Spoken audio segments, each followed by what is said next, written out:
Thanks for coming over. I mean, it's always a pleasure coming to Shoreditch and Right. embracing that East energy. Yeah. And the vibe you set up.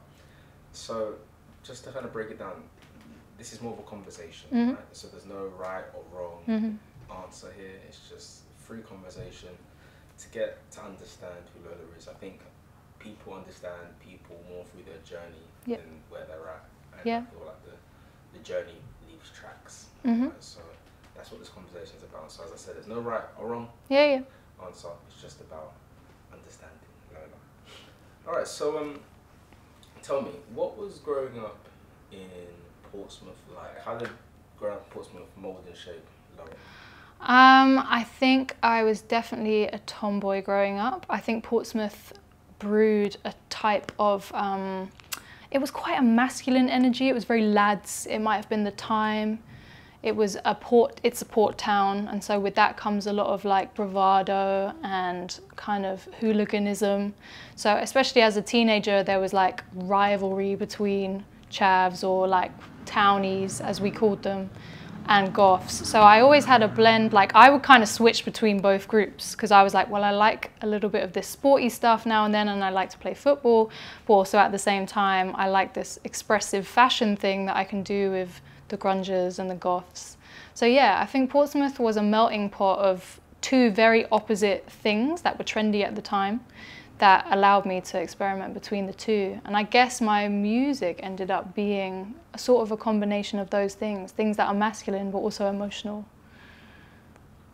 You were discovered at 14. Tell me about that. Discovered in what sense, sorry? Wait, was you in Portsmouth at the time when you were Discovered. modeled? Oh, okay.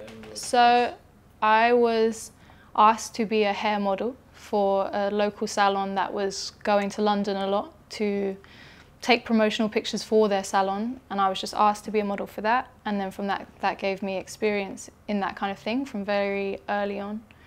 And then I kind of just realised that there was a life outside of Portsmouth. I would kind of only go between Portsmouth and Liverpool and Birmingham, which is where my families were from.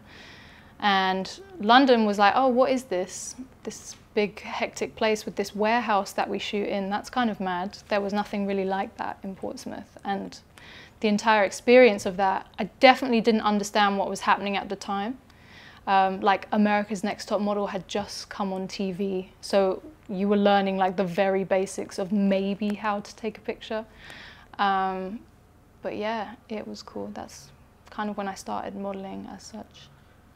What was that transition like, Lauren from Portsmouth entering London, this world of fashion? I didn't know what the fuck to do.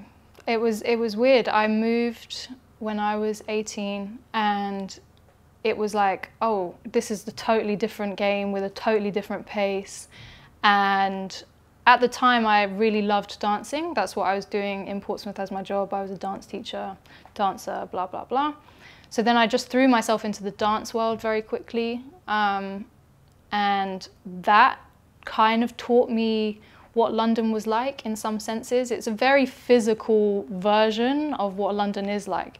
I learned like what things were cool at the time kind of through that. It was also a big dance time. It was like step up time or whatever that was when I moved. So yeah, I gained a lot of knowledge about how things work here from that world as opposed to the modeling world or anything else. That was my introduction, where I was like, okay, we dance differently here too, you know.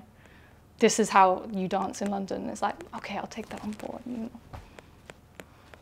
So where did we see the dance integrate into the model world? I think I was always comfortable with movement. I would say early on modeling, I was doing way too much movement, almost to the point where it wasn't realistic, so you couldn't fall into the fantasy of whatever I was selling at the time. And then I learned to rein it in and just perform from an energy rather than from a physical shape. And that really changed a lot of things for me, modeling-wise.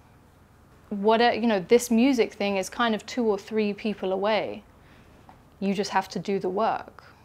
It's pretty simple in that capacity. So I just started to do the work, fell on my face loads of times.